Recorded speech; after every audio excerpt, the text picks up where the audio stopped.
Hello, everyone. This is Matthew McCleary, a member of the Mental Health Advocacy Network and co-host of the Mental Health Advocacy Network podcast. We are providing some bonus content today. One of our members, the Consumer Family Network, recently hosted a Q&A session on Zoom with Dr. Etherington. For those who do not already know from our podcast, Dr. Etherington is the superintendent of the North Dakota State Hospital in Jamestown and the clinical director for the 8 human service centers spread across North Dakota. This Q&A session is important because, unlike a lot of other events, the questions primarily came from people who use mental health services, and they came with some really great questions about how crisis services and regular public mental health services are supposed to work. We hope you enjoyed this thought-provoking conversation as much as we did.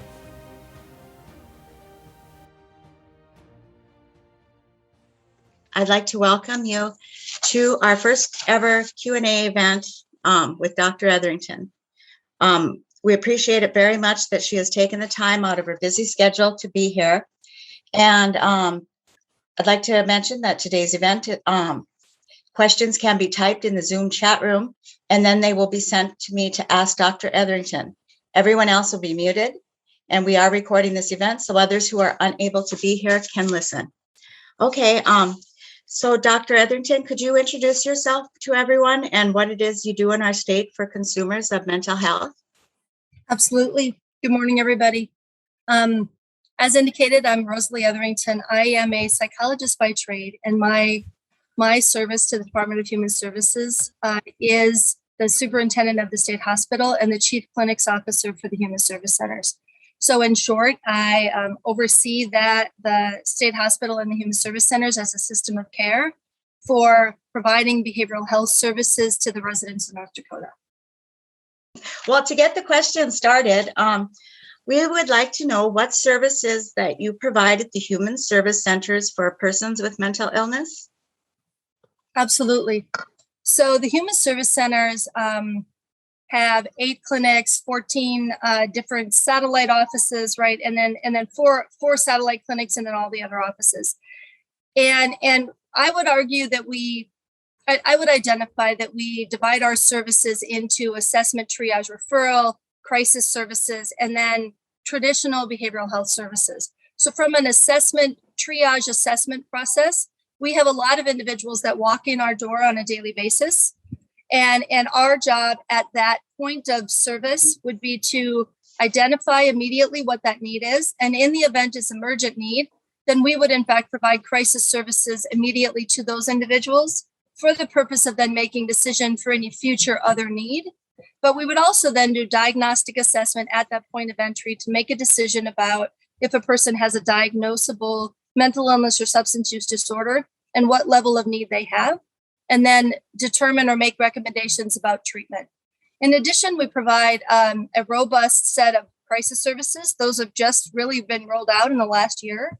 And those crisis services are designed at different levels, both at a crisis line level, which is now a centralized crisis line, that's 211 across the state, for the purpose of crisis line services 24/7.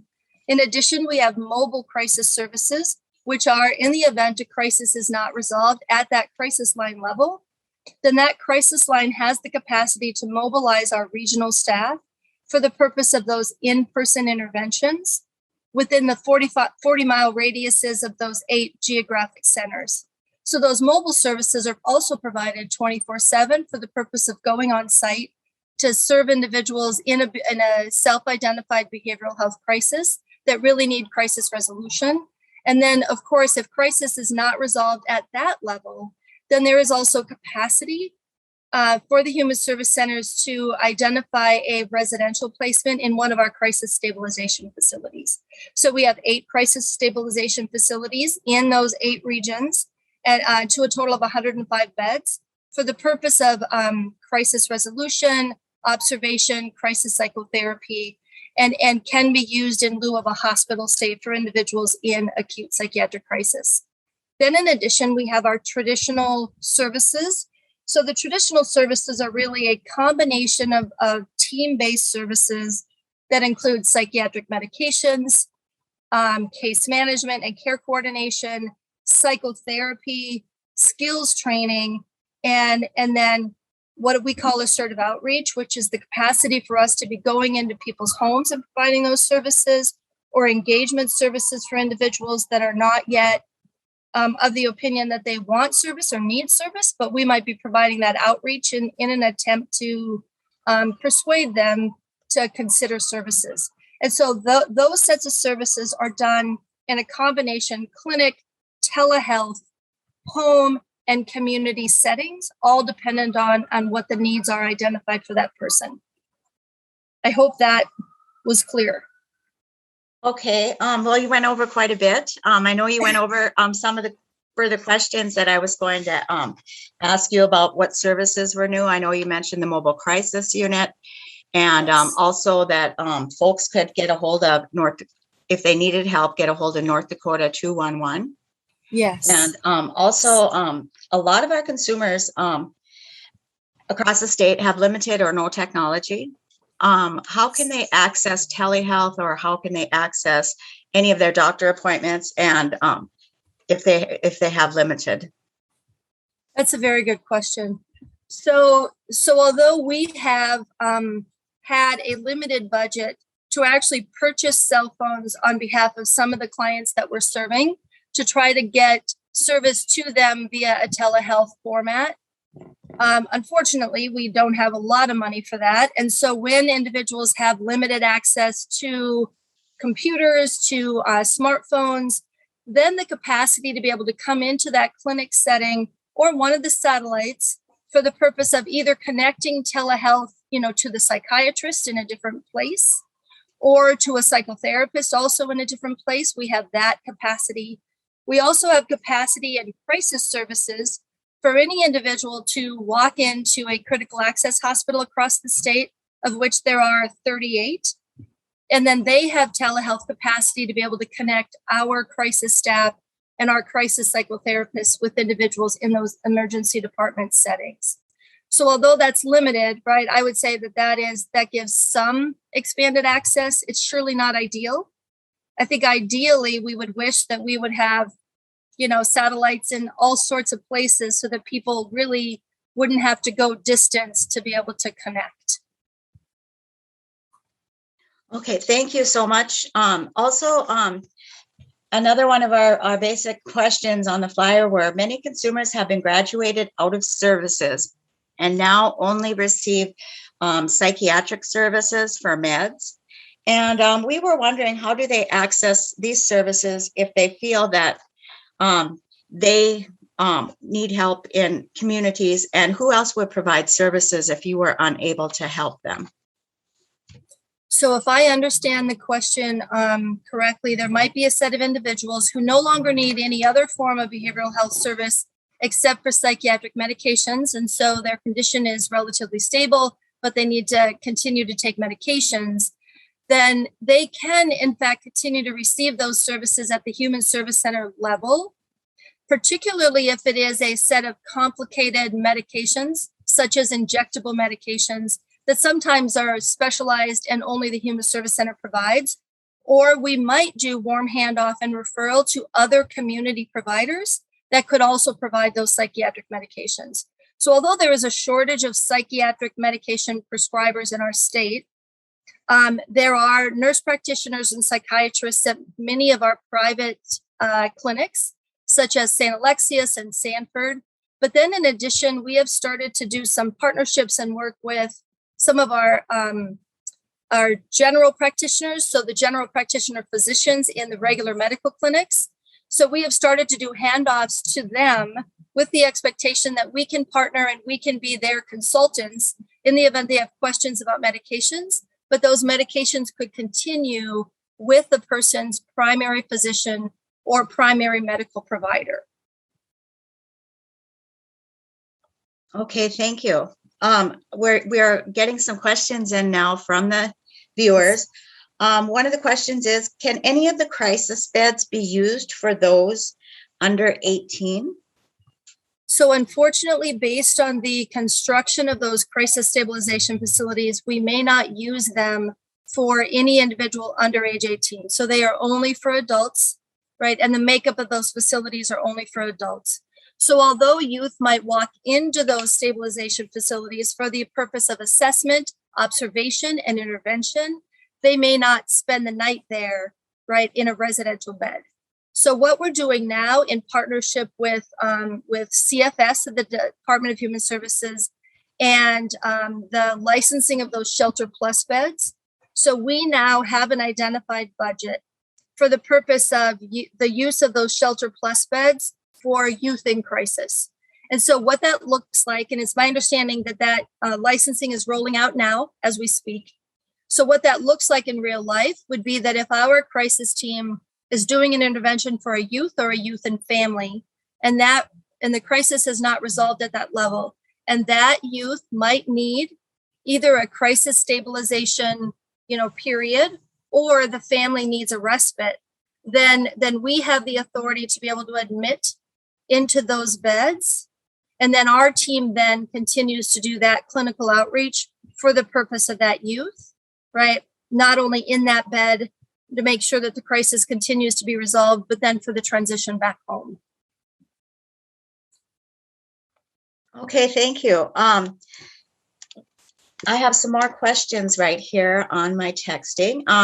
Now, somebody else is wondering, where do we find a list of the crisis access points?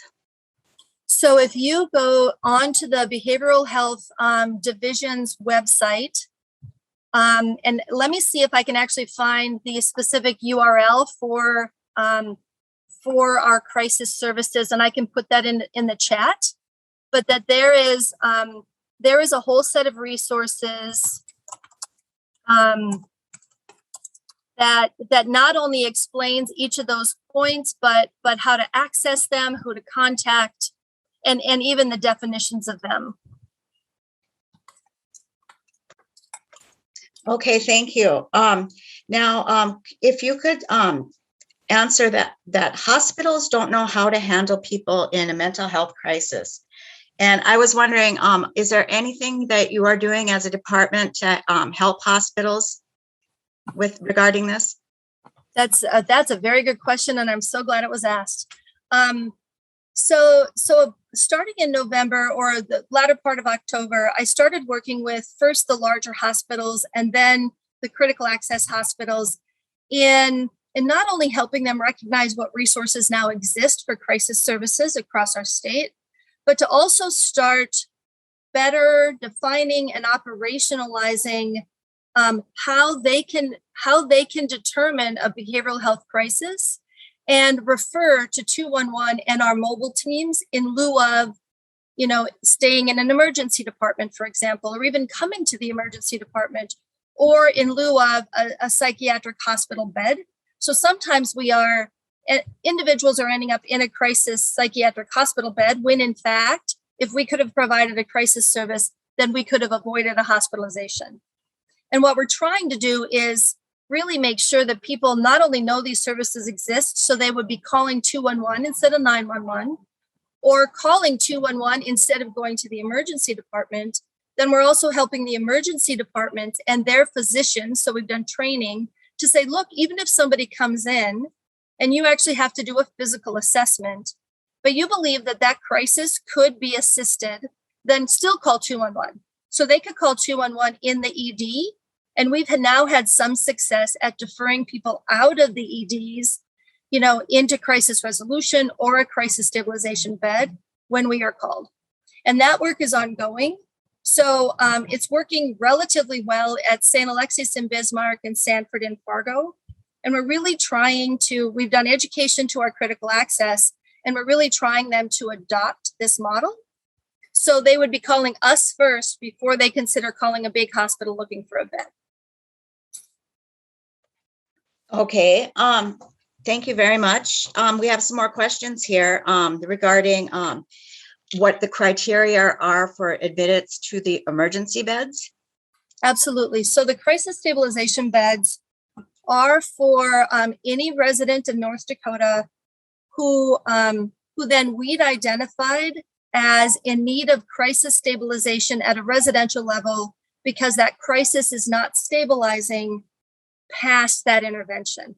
And so, for example, if somebody calls 211, and there is a crisis intervention, but the crisis is not resolved, then they would mobilize the mobile crisis team.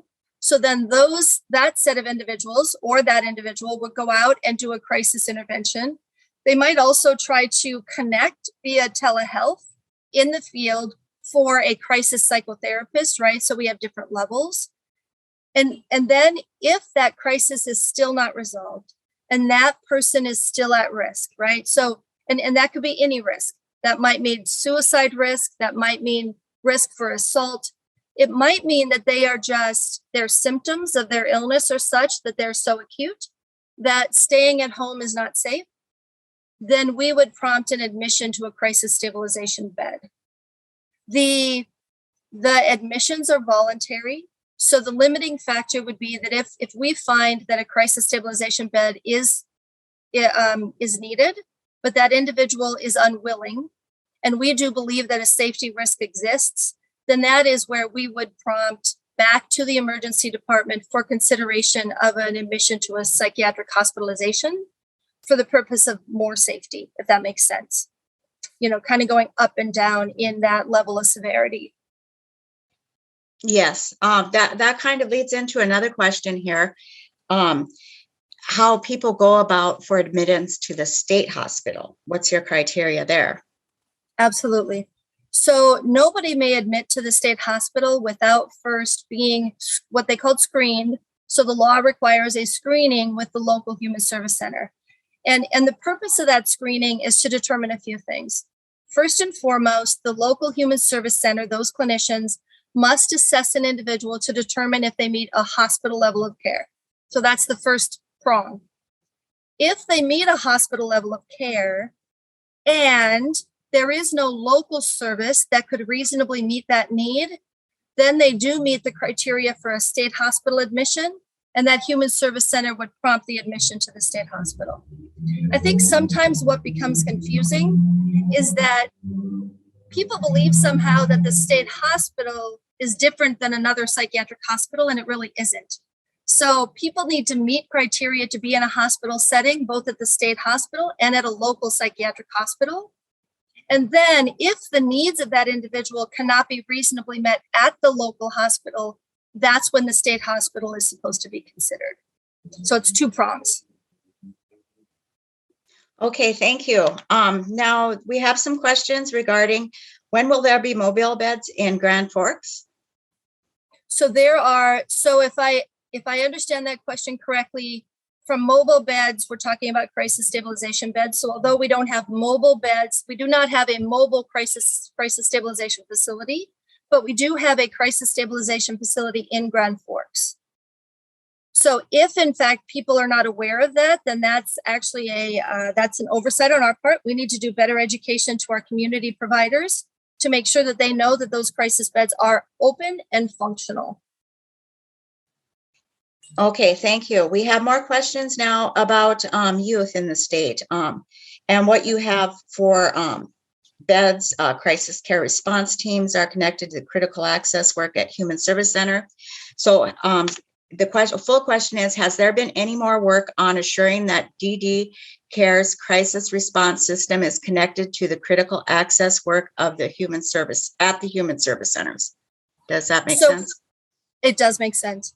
So when we rolled out our crisis services, we connected the DD Cares team to those services with the expectation that when our mobile staff are responding into DD facilities or into homes for individuals that are identified as intellectually disabled, then we do a warm handoff to the Cares team with the expectation that they follow up within that 24-hour period to determine crisis resolution, to determine if other services are needed.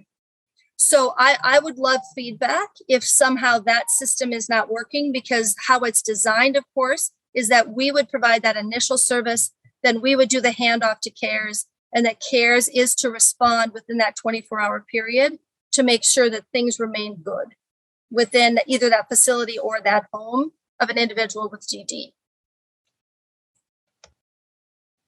Okay, thank you. One of the earlier questions was, we are hearing that transitional living facilities that used to be for longer stays for persons are now allowing persons to stay for only about 2 weeks. Are you seeing this as a gap in services? And what other options are there for people who needed a place to transition from, sometimes after hospitalizations, aftercare, or for a longer time? So I think it's very important for us to differentiate transitional living beds and crisis stabilization beds. And so for a very long time in the human service centers, those crisis stabilization beds ended up being a service with meeting a variety of needs, and nothing was ever clear.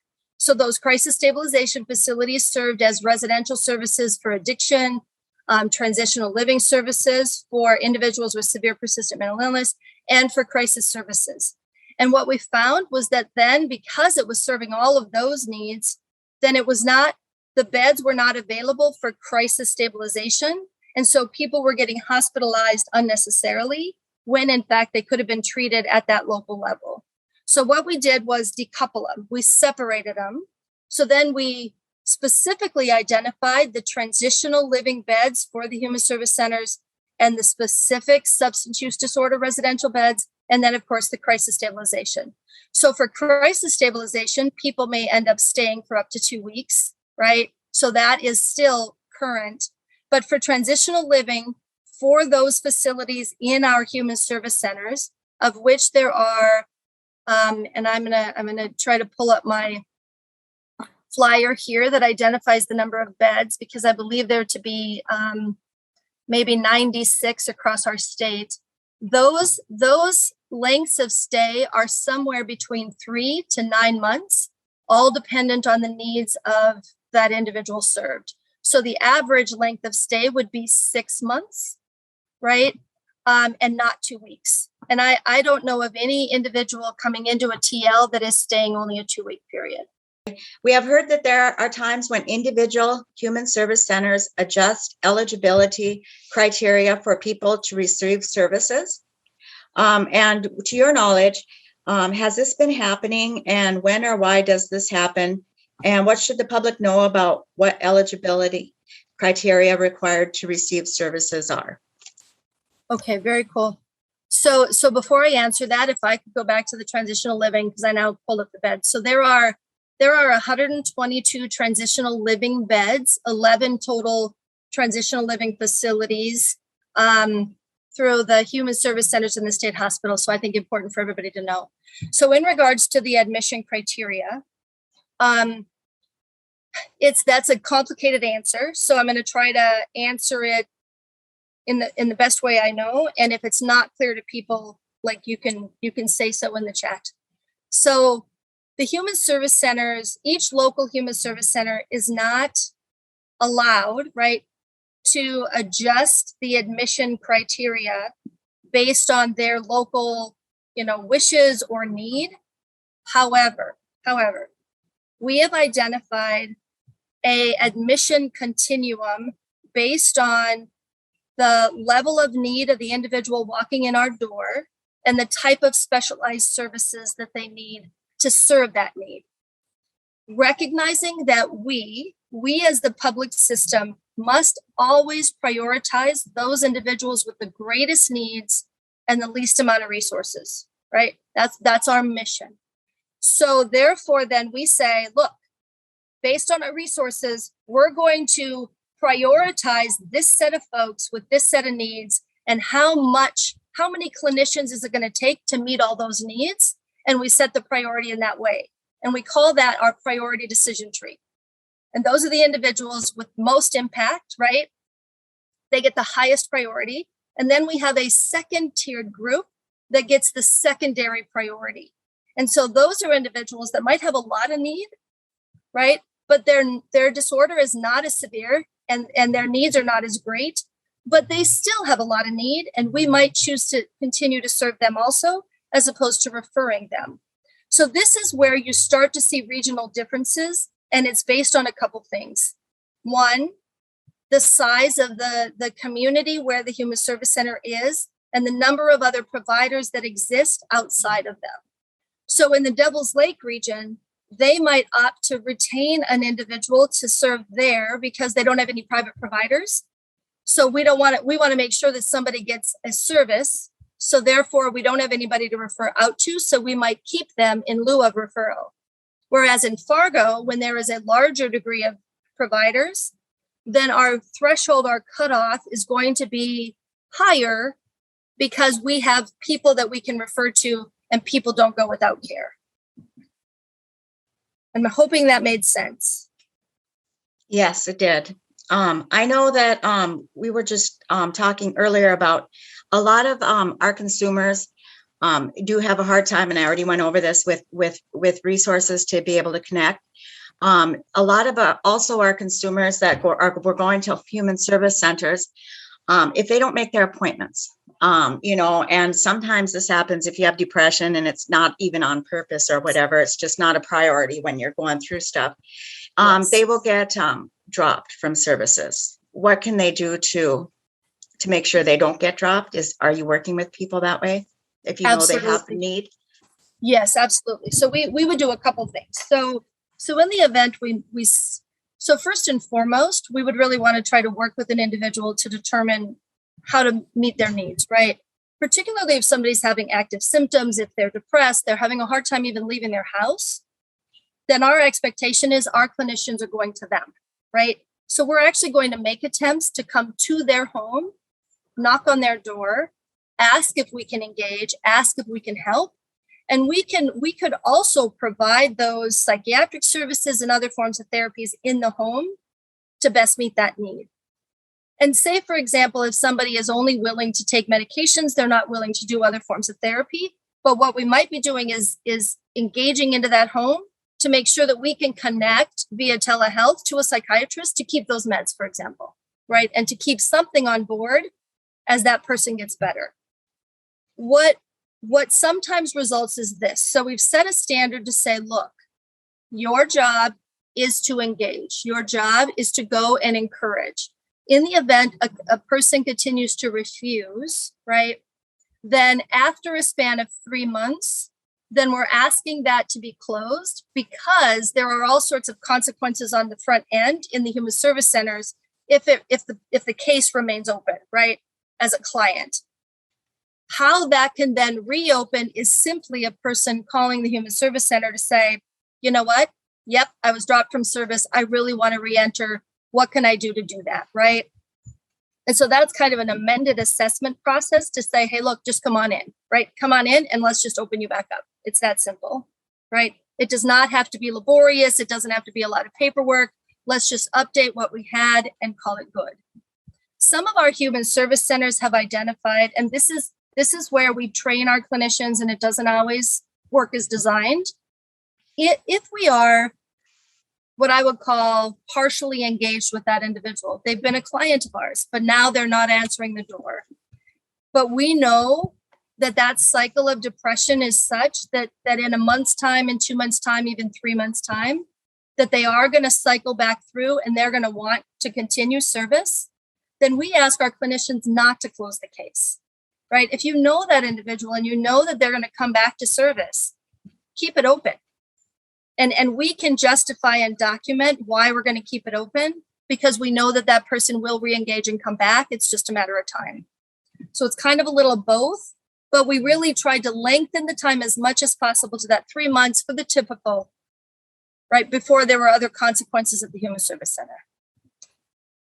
Okay, so are you saying there should be a referral in place before a client is dropped from human service center care, as in some sort of a discharge plan? So there are a couple things. So in the event an individual stops coming to care, right, and we cannot engage them, we cannot find them, then although we will do a discharge, we will not do a referral to new care because we need that person to actually work with us to make a decision about referral for care. However, in the event somebody is actively engaged in services and they are doing very, very well, and then our team is saying, look, you are doing so well, we should consider referral into your regular medical provider so you can get all of your services in one place, right? then what does that look like for you?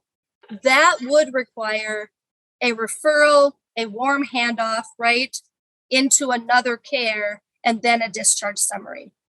So that means that we're going to have to be talking to those providers. We're going to have to be partnering with the client to decide who is your general practitioner, right? Who do you feel most comfortable with in giving your care? Who can we refer you to? And you no longer need us. Now, that might mean that if you go and now your needs change, right? Circumstances change, and you now need to come back, then that's another warm handoff back from the general provider back to us.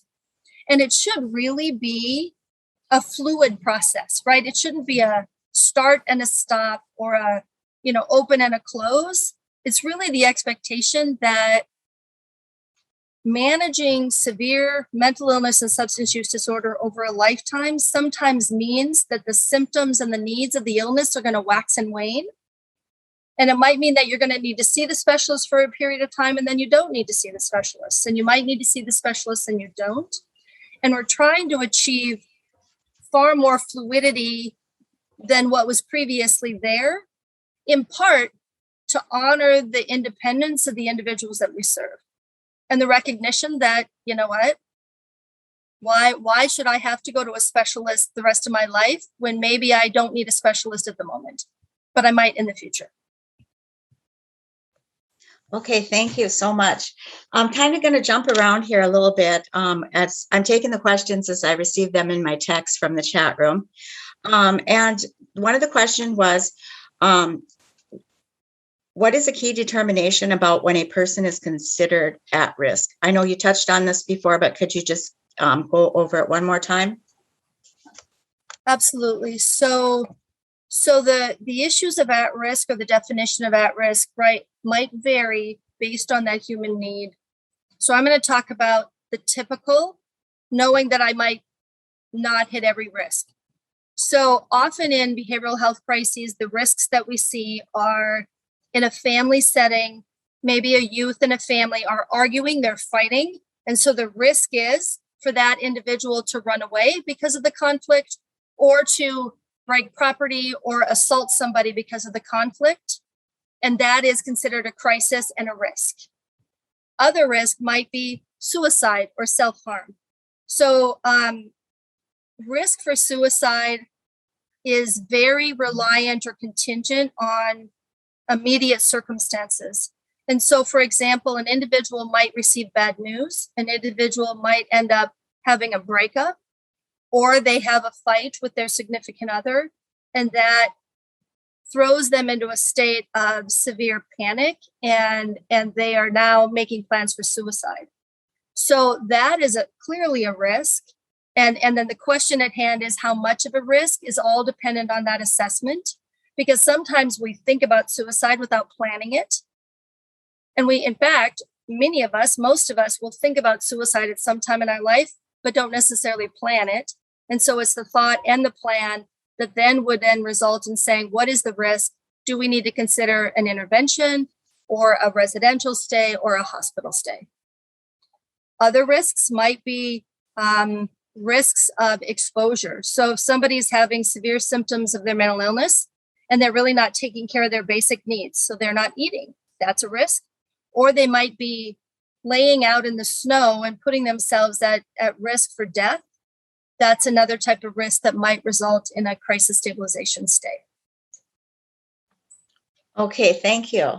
Now I have another question. It says, what about those individuals who have had long-term mental health needs who are now over the age of 60? It appears they may be aging out of the Human Service Center. What are service providers doing to advocate for an aging client? So if I understand the question, I want to make sure that it's very clear that individuals age 60 or over that still have severe mental illness and complicated need are going to be retained at the Human Service Center regardless of age. So there are a set of individuals who, based on their needs, will remain. There are, though, a set of individuals who might be aging, whose psychiatric conditions have been stable over years, And it's that set of individuals that we'd be saying, you know what?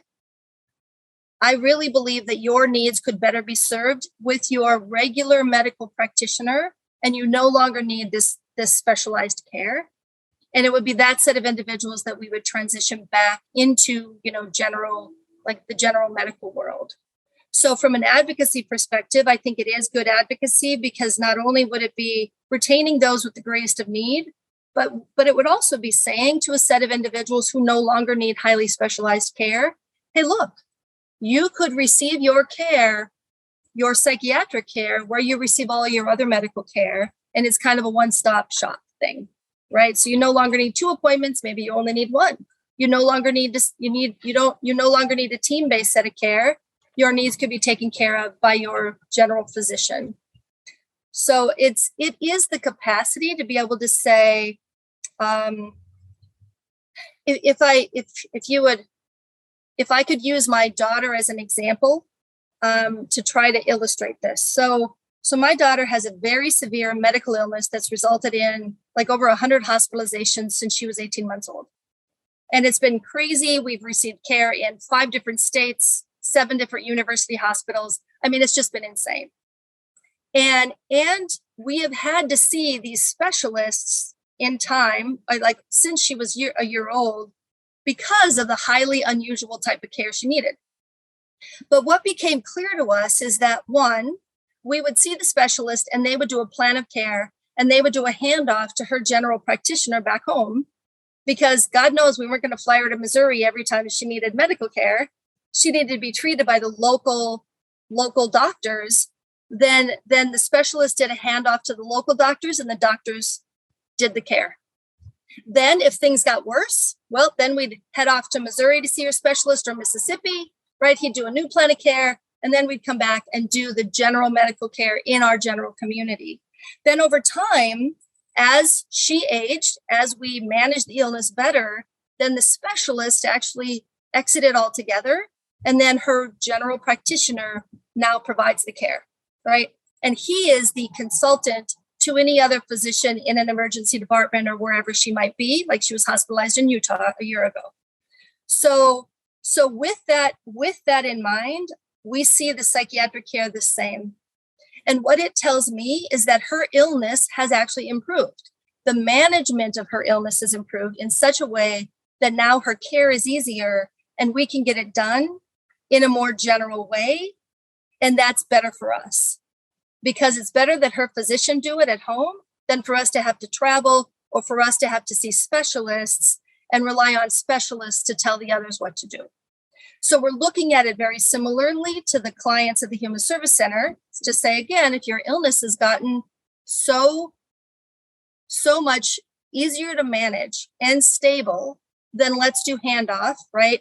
Not only does it free up resources to serve those with great needs that are walking in the door, but it also serves as a sign that things are going well.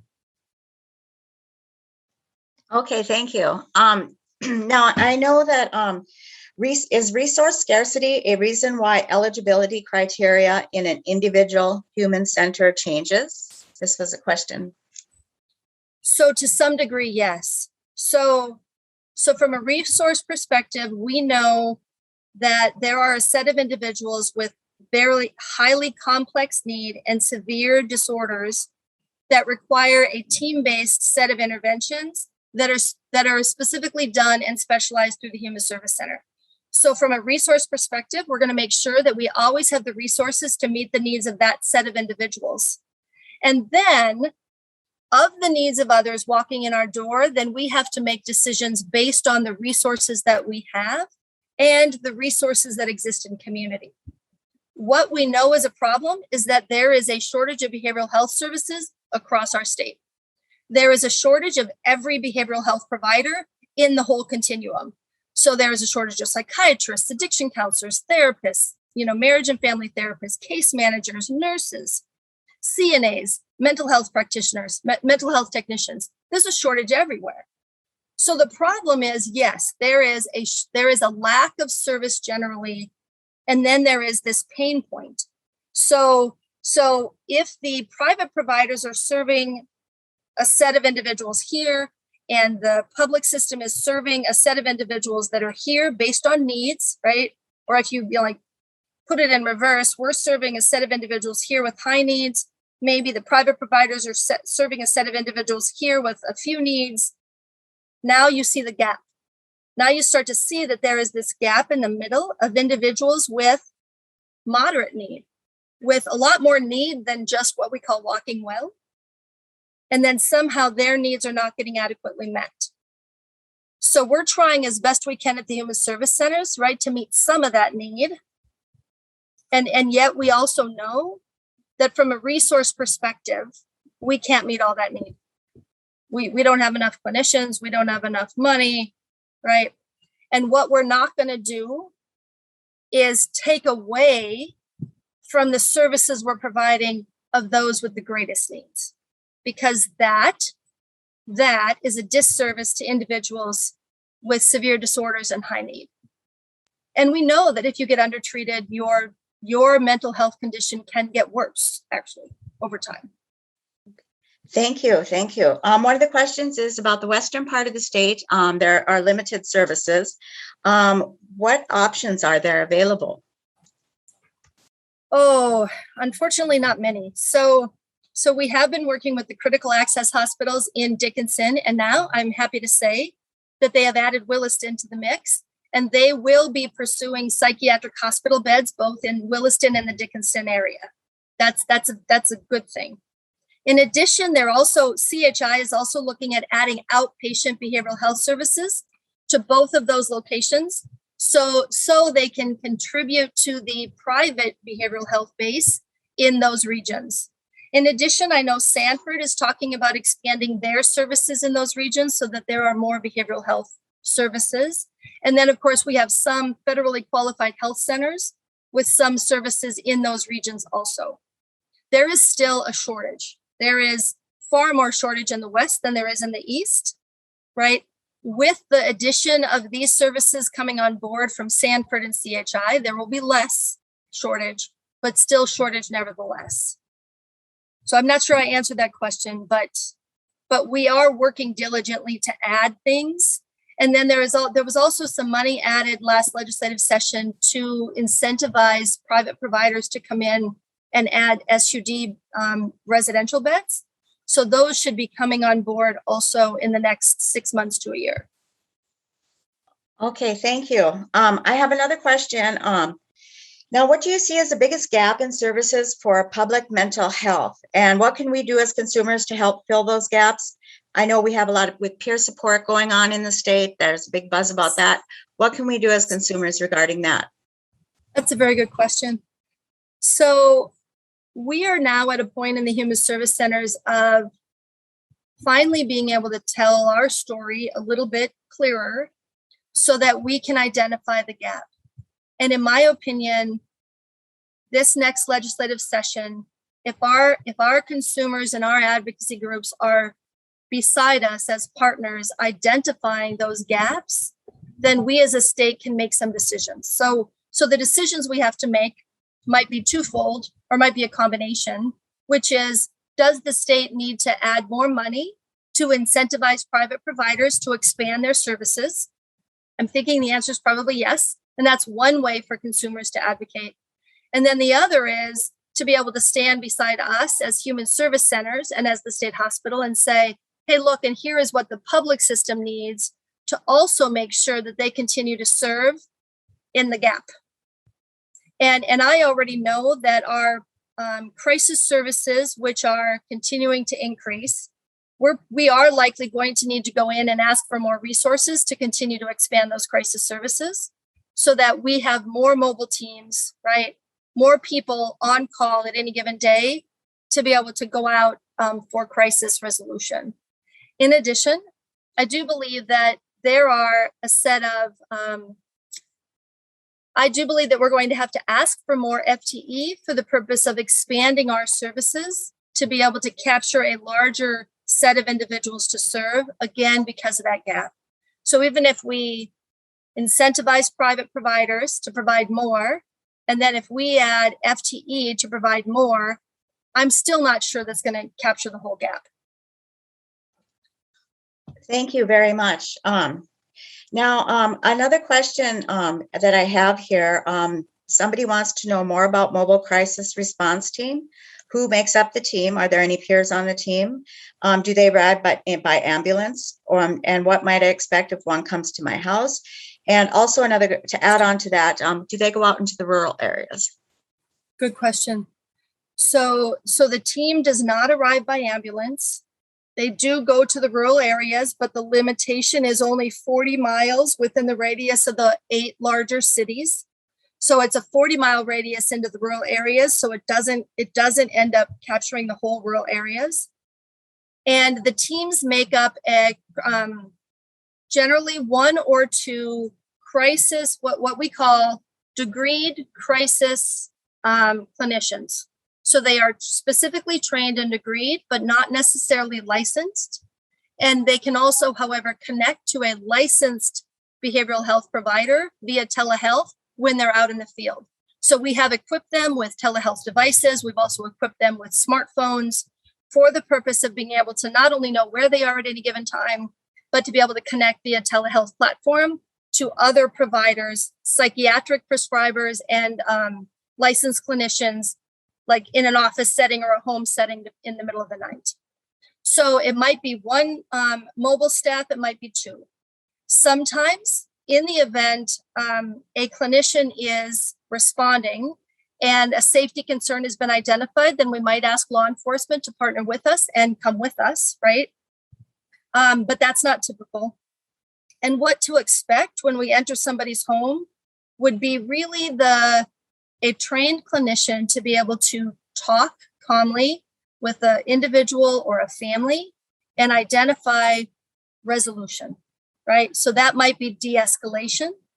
That might be the capacity for safety planning in the home.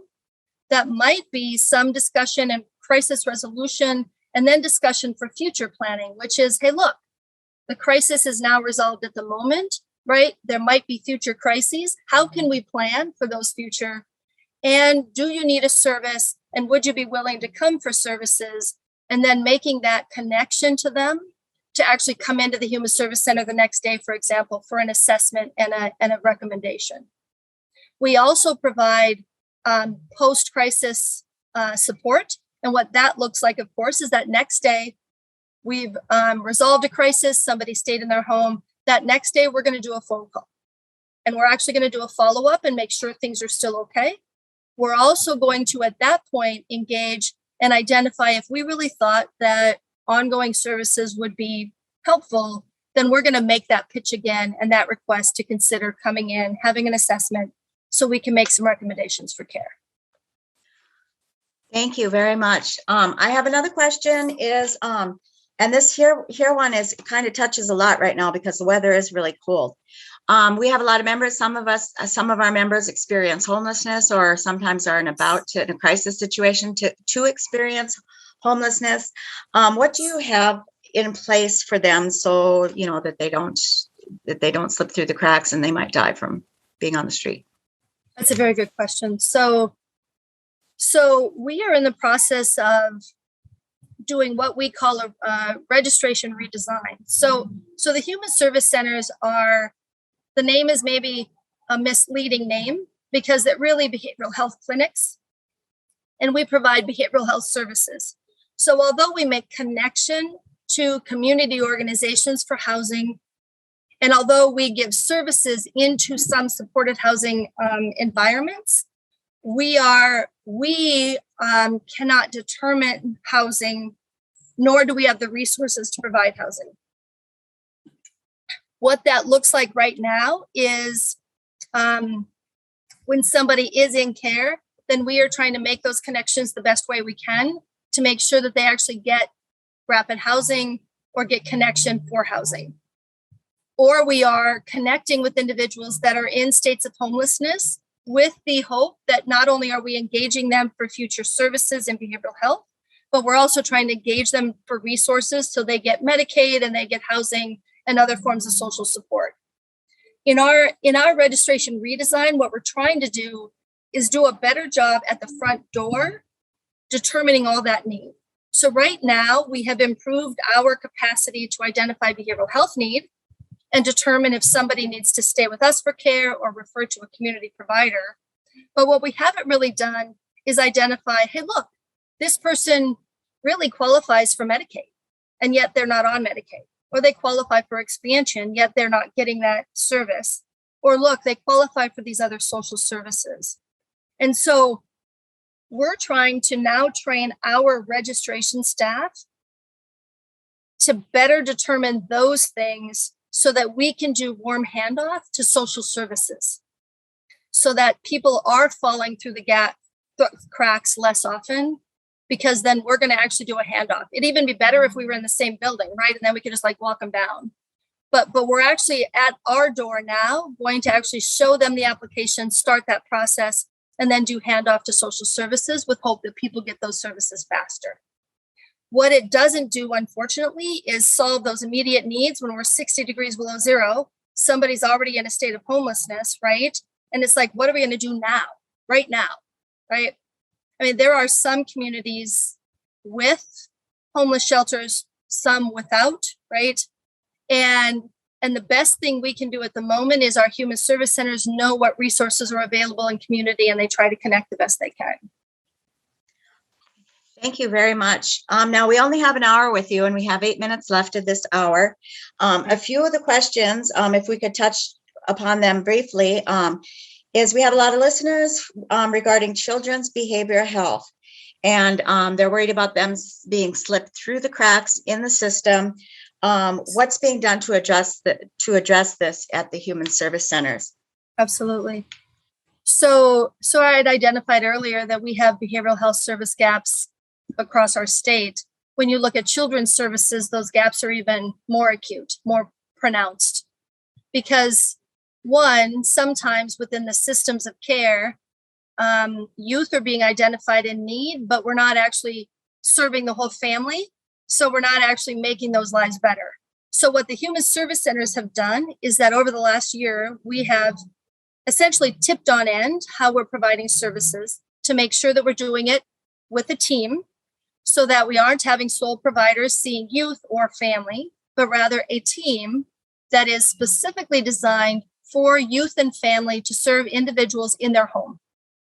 And what that might look like is that if a youth is identified in need, we're going to assess that youth. We're going to make a care plan. We're going to then provide those services in the school or at that youth's home. What we're also going to do, though, is assist the parents in generally managing and dealing with the needs of a youth with behavioral health, right? And so then we're going to do some parent training so that that relationship is strengthened. What we might find within that service is that then we find that the parents might need services also. And so then we're going to do the best we can in encouraging those parents to consider also coming into care. So they'll be a part of the team for the youth. They'll receive services for that. But if we also identify individual need of the parents, then we're also going to suggest that they actually come into care too, right? It's voluntary, but nevertheless, I think through that relationship, right, we're seeing real good success so that we're getting those substance use disorder, behavioral health needs of the parents met and the youth, and then the family together. What we hope in time, right, is that those services for youth are going to expand across our state. And so then that team-based care and care for families is going to expand. You know, the human service centers, of course, are limited. Apologies, I'm going to lose my voice. Well, thank you. Now we're coming to a close here. We had a lot of great questions. Some of the questions we're just unable to get to due to the large number of them. I just wanted to thank you very much. And is there anything you yourself would like to say or talk about? So I've been watching the chat. So if I could just very briefly reiterate that the mobile crisis services, the crisis stabilization facilities are in all 8 regions. So every region has the capacity for crisis stabilization. They have the capacity for mobile response within the 40-mile radius. And of course, we have the centralized 211 line. So that is functional everywhere. The only limitations at the moment is The crisis stabilization facility in Devils Lake and Dickinson have some construction that's needed, but they are still functional. But we will be doing construction this summer to make them better, because we want the capacity for anybody to be able to walk in to a crisis stabilization facility any day or night and get a service, right, regardless of actually going into a bed. And it's just going to expand our capacity system-wide. Otherwise, I think that I appreciate this hour. I appreciate all the questions. If there are more, I'd be happy to, if somebody could send them to me. I think that a big gap that we've had is the capacity to be able to not just tell our story, but tell it clearly, and to be able to get examples so that we can continue to improve our system. So thank you. Thank you very much, Dr. Etherington. And I have one question. The Consumer Family Network needs to be promoted and reach more consumers in our state. Do you have any suggestions what might help us? And how can we work closer with you at the Human Service Centers so that we can reach some consumers that might be receiving services there? That's a very good question. So I am wondering if we don't need to sit down and consider partnership with the, so there are recovery centers in each of the regions, and we've been working with them actively to really try to figure out ways to strengthen their services and their reach, so that there is more knowledge in those local communities that they exist for the purpose of individuals coming to those places for the purpose of all sorts of resources and support. And I think that's also one way for us to then expand knowledge base of the network, right? The other possibility, and again, probably need for brainstorming, would be then to do better education, bringing education into our clinicians, so that we are also identifying resources and advocacy for our clients, right? And making sure that they have lists of resources that they could connect to. Okay, that's great, because one of our members said that in Dickinson, for them to participate in this Q&A, that they would have to have permission from you as the Human Service Center. Oh, I see. Got it. Okay. Well, that's Yeah. interesting. I shouldn't tell them they needed permission. Okay. So more education needed. Okay, great.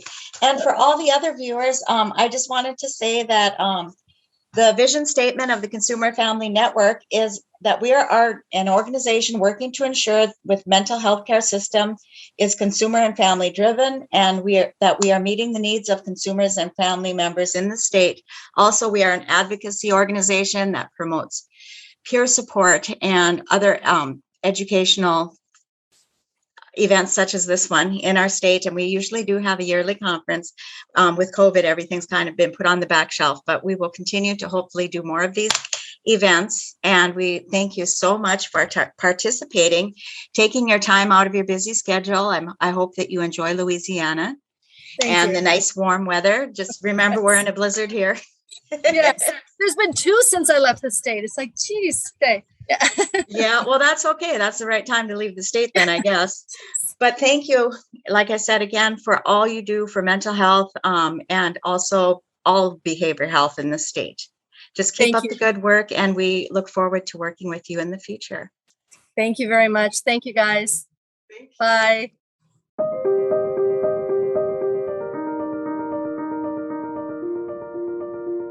This podcast is brought to you by the Mental Health Advocacy Network.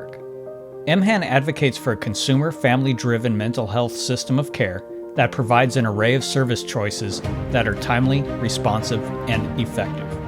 Our vision is for every North Dakotan to have access to the right service, whether it be preventative, treatment, or recovery, at the right time, when the service is needed, and at the right place, as near his or her home as possible.